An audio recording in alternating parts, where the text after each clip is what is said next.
Hi, my name is Joel Solomon. I'm a prosperity coach, and my mission is to help at least 100,000 people become financially free.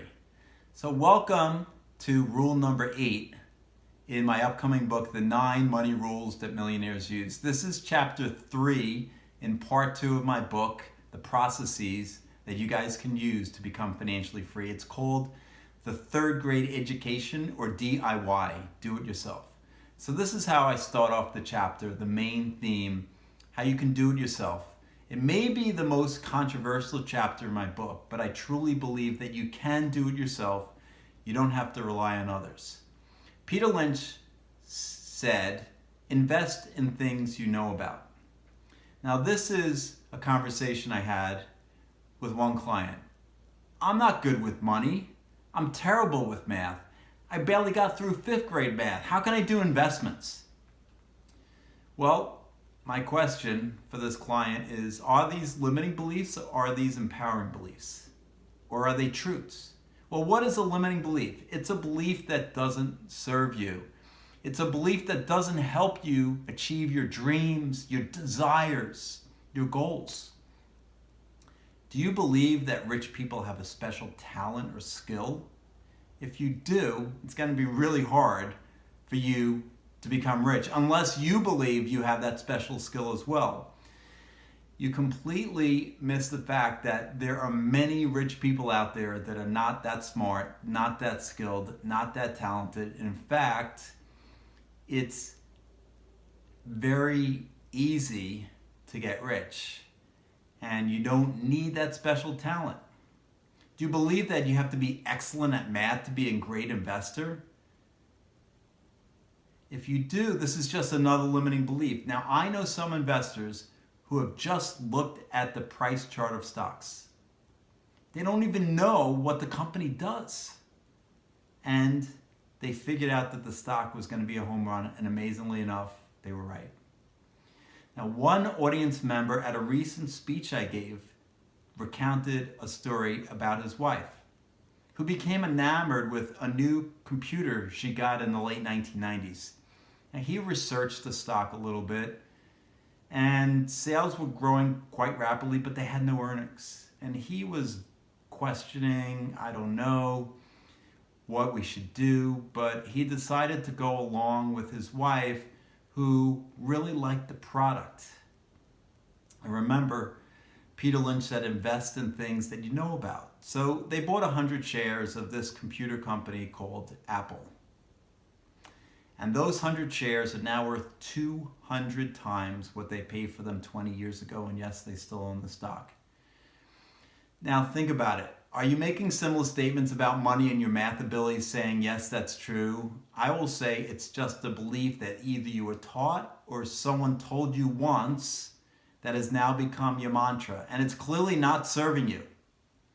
As Peter Lynch said, now Peter Lynch again is the amazingly talented mutual fund manager Fidelity Magellan in the 1980s.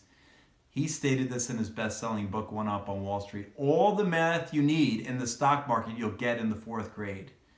I quibble with him, say 3rd grade, because my daughters learned multiplication and division, which is all you need to calculate some ratios in the 3rd grade. But okay, you can do it yourself. You just need a 3rd grade or 4th grade education.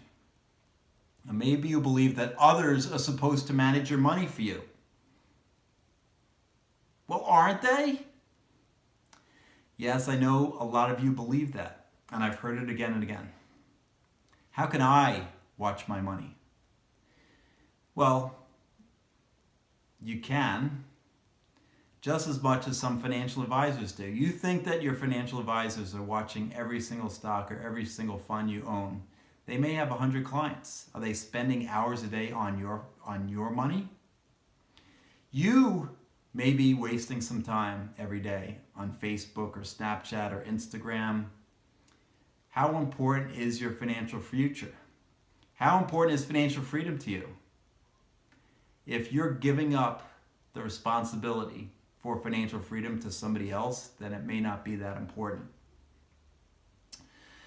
So, having limited time is something I hear all the time, but think about what you're spending most of your time doing. not at work, but the other 6 or 8 hours of the day. Again, if you want to be financially free, then spending time on mind-numbing activities is only setting yourself up and your family and loved ones for failure. Now, I apologize, but that may be harsh, but it's true. Now, let's go back to Peter Lynch. He also made an important point in his book that you won't hear from any investment bank or commercial bank, any asset manager. He said that between the chance of making an unusually large profit on an unknown company and the assurance of losing only a small amount on an established company, the normal mutual fund manager, pension fund manager, or insurance company manager, or corporate portfolio manager would jump at the ladder. Success is one thing, but it's more important not to look bad if you fail. You'll never lose your job investing your money in IBM. This was in the 1980s. IBM's a different company now, but I could use Amazon today. Right? You're not going to lose your job investing in Amazon. Everyone's investing in Amazon. Well, that's Amazon's growing. It's going to take over the world. So the point is, a lot of money managers would rather lose a small amount of money rather than lose their job. You don't have to worry about that. You can invest in things you know and do it yourself. So I'm going to be talking more about that in coming chapters in my book, but remember, rule number 8 is do it yourself. Thanks for watching. I believe in you.